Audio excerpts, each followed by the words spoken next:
said, you know what?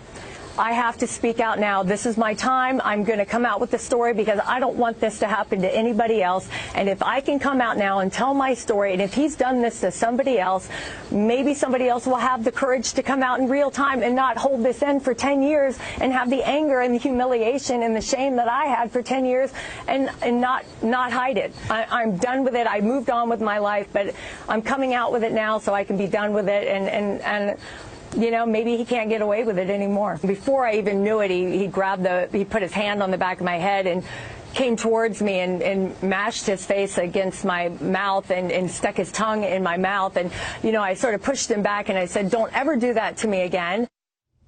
Leanne Tweeden telling her story about a USO trip with then comedian Al Franken, now Senator Al Franken from Minnesota. They were on this trip, and she tells the story about what she says was the harassment and groping behind stage. And then there is this picture from the C-17 where she is asleep, and you can see Al Franken making that motion. She comes out with this today, and the initial statement from Franken says, I certainly don't remember the rehearsal for the skit when this kiss happened in the same way, but I send my sincerest apologies to Leanne. As to the photo, it was clearly intended to be funny, but wasn't. I shouldn't have done it. That's how the day started. There were a couple of other statements throughout the day and a lot of reaction on Capitol Hill.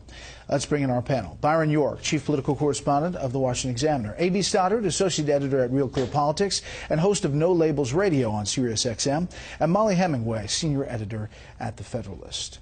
Okay, A.B., your thoughts? Well, I just feel, like a lot of people do, that this is the beginning of a big cascading event. I just don't believe that Senator Franken is the last lawmaker in the House or senator in the Senate to have done something like this. Women are coming together, trying to, in solidarity with each other, but also just to try to stop it from happening again. And it's going to really be very difficult time on Capitol Hill. This whole situation with comparing Senator Franken to Roy Moore, the candidate in the Alabama Senate race, is a little difficult. I think that you do see that the majority leader is trying to subject Senator Franken to an ethics committee investigation in order to sort of set a precedent so that if Moore were to win and come in, he would automatically be subjected for activities that took place before you were a senator to the same kind of ethics investigation. But where this ends, I don't know. You know, when someone apologizes and the victim accepts the apology, do you have ethics investigations? This is really a mess, and I think we're only at the beginning. Yeah, and I should point out the next statement, Franken in the afternoon says that he is open to this ethics investigation and willing to cooperate, and he was more full-throated, if you will, in his apology to Tweeden. But it is something to watch, and you have a number of Democratic senators weighing in, saying how serious this is. You've had people talking about Al Franken maybe having to resign over this. This has really thrown an incredible wild card into the sexual misconduct situation we've been in for the last few weeks in Washington, because up until now we were talking about Roy Moore, the Senate candidate in Alabama, and you were talking about a Republican leadership that was completely distancing himself from his candidacy, trying to starve his candidacy of money, and trying to in every way make sure that Roy Moore did not become the next senator from Alabama. Now it has become a bipartisan issue with a lot of Democrats running away from microphones today, and this whole Al Franken thing. And one thing about the Ethics Committee, we've talked about both cases ending up there. The Ethics Committee of the Senate has never expelled a member for conduct before that member became a senator. It just hasn't happened before. And if these cases get to that, that would be a huge new precedent in the Senate. Fox Research just put up some interesting stats, and that is December 2006, this incident happens that Tweeden describes on this USO trip. February 2007, Franken announced his candidacy for U.S. Senate. November 2008, Franken beats Norm Coleman by 225 votes. December 2009, Obamacare passes the Senate with a 60-vote filibuster-proof majority, which Franken was a part of. Just an interesting note there on history.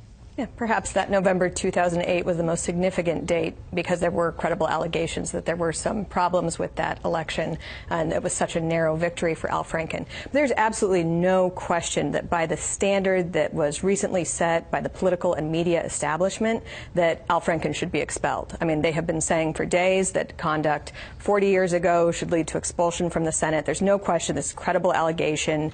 This is behavior that was just before he was a senator, and that's the standard that was being used for the last few days.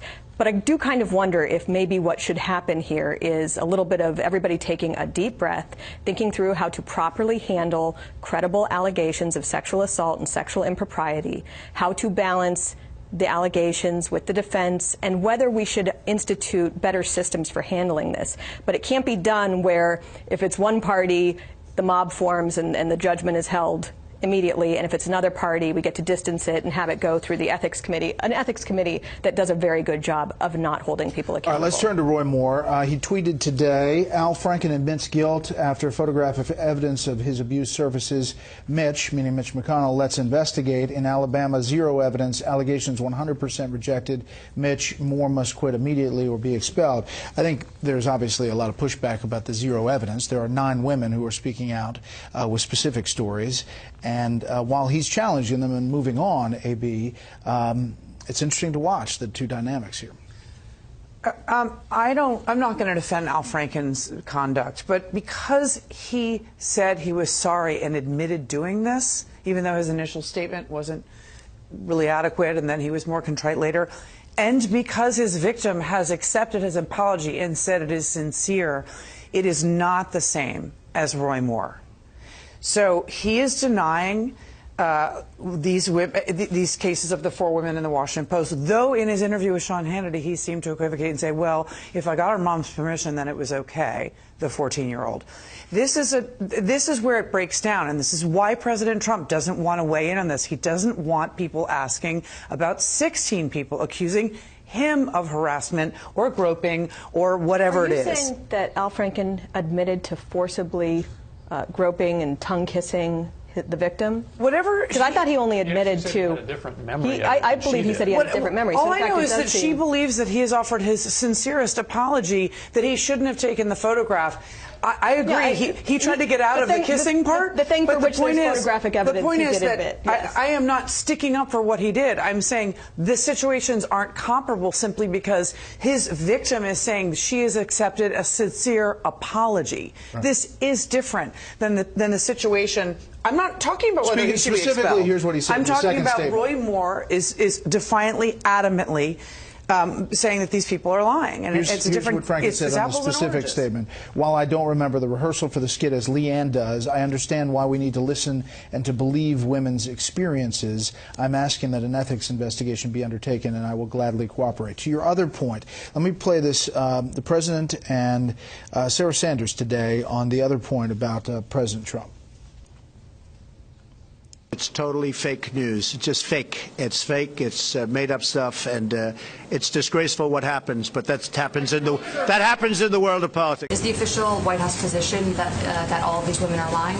Yeah, we've been clear on that from the beginning, and the president's spoken on it. I wonder what you would assert to be the difference between the two situations, such that on the face of things, we should find one set of allegations very troubling, and on the other, we shouldn't pay attention to them at all, or we should totally disbelieve them. The president has certainly a lot more insight into what he personally did or didn't do, and he spoke out about that directly during the campaign, and I don't have anything further to add beyond that.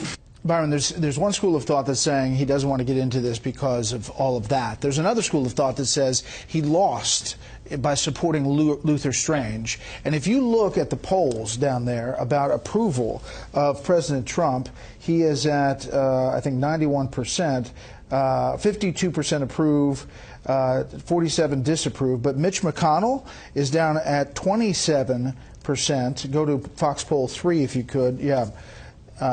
27 approve, 57 disapprove. So the other school of thought is that he gets involved, tells Roy Moore to get out of the race. Roy Moore says, you know what, I'm staying in, and then wins. Yeah. and thereby loses again. And look at what Roy Moore said today, both in his response on the Franken issue and in his speech in Birmingham. He's running against Mitch McConnell, and it's working pretty good for him because Mitch McConnell, among Republicans in Alabama, according to this new Fox poll, has an approval rating of 29%, and whereas Trump has an approval rating of 91% with them. So this is something that the president really... There's not a lot he could do. Possibly he could pressure the governor maybe to push toward changing an election date, but he can't make Roy Moore do anything. And there's not a lot for him to win in this situation. As far as his own past is concerned, the whole what about Trump thing has come up regularly since the Harvey Weinstein the news broke, and I would expect that you're going to see it keep coming up with every new case of someone who is accused. But I will say, Molly, that traditionally a president has tried to lift up or taken the moral high ground and said, we need to be bigger as a nation or something, right? Yes, and this is a delicate situation given the allegations against Donald Trump, too. But what really needs to happen here, I think, is care for the Alabama voter who is in a very bad situation there. People need to be thinking about them. But also, I think we really need to take some deep breaths and think through how to handle these allegations. You cannot have a situation where society forms mobs in response to allegations and executes punishment immediately. We should think about why we have good systems in place to handle these things in a little bit more judicious manner. And that's something that affects everybody across the political spectrum, but nobody seems interested in it because they're just trying to see how they can get political advantage.